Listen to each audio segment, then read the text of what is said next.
বুনিয়াদপুর পৌরসভার ৪ নম্বর ওয়ার্ডে উদ্বোধন হলো পালস নামক বেসরকারি একটি হসপিটাল। বুধবার বিকেলে একটি অনুষ্ঠানের মধ্যে দিয়ে ফিতে কেটে পালস হাসপাতালের উদ্বোধন করা হয়। ৪৪ বেড বিশিষ্ট এই বেসরকারি হাসপাতালে রয়েছে একাধিক সুচিকিৎসার ব্যবস্থা। ফিতে কেটে বেসরকারি হাসপাতালের উদ্বোধন করেন বিশিষ্ট অতিথিরা। উপস্থিত ছিলেন প্রাক্তন ডিএসপি এমডি আজমল আলী, বিশিষ্ট সমাজসেবী করিমুল ইসলাম, বিশিষ্ট সমাজসেবী বিভূতিভূষণ চক্রবর্তী, বিশিষ্ট সমাজসেবী জাহাঙ্গীর আলম সহ একাধিক জনপ্রতিনিধিরা।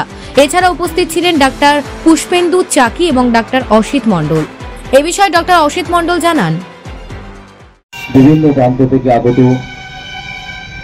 ভদ্রমণ্ডলী ও এই পালস হসপিটালের কর্ণধার অর্থাৎ পার্টনারগণ, আজকে আমরা এই মহতী একটি অনুষ্ঠানে উপস্থিত হয়েছি। এটা আমাদের প্রত্যেকেরই জানা যে এইখানে এসেছি যে একটা হসপিটাল অর্থাৎ প্রাইভেট হসপিটালের উদ্বোধনী অনুষ্ঠানে।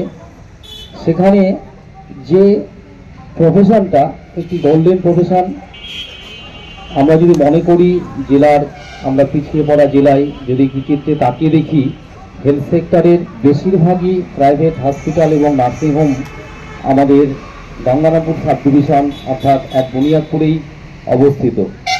তাই এই একটি ভালো উদ্যোগ নেওয়ার জন্য কর্তৃপক্ষকে আমাদের প্রোগ্রেসিভ হসপিটাল অ্যান্ড নার্সিংহোম অ্যাসোসিয়েশনের পক্ষ থেকে ধন্যবাদ জানাচ্ছি এবং ওনাদের আমরা মেম্বার করে নেওয়ার জন্য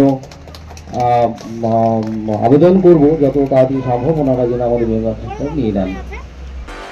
এ বিষয়ে প্রাক্তন ডিএসপি এমডি আজম আলী জানান, আজকে আমরা বুনিয়াদপুরের নতুন এটা হসপিটাল উদ্বোধনের অনুষ্ঠানে উপস্থিত হয়েছি এবং এই হাসপাতালের এই উদ্বোধনের অনুষ্ঠানে আমি নিজে উপস্থিত থাকতে পেরে নিজেকে গর্বিত মনে করছি। যাই হোক, আমি আশা করব এই বুনিয়াদপুরের যে নতুন হসপিটাল উদ্বোধন হচ্ছে এদের শুধু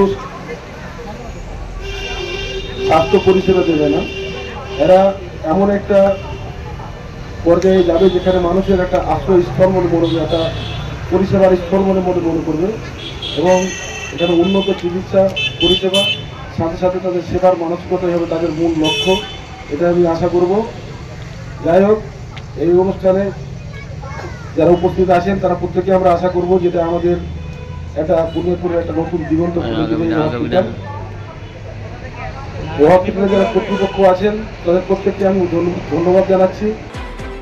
বুনিয়াদপুর থেকে শান্তনু মিশ্রের প্রতিবেদন, নিউজ টুডে।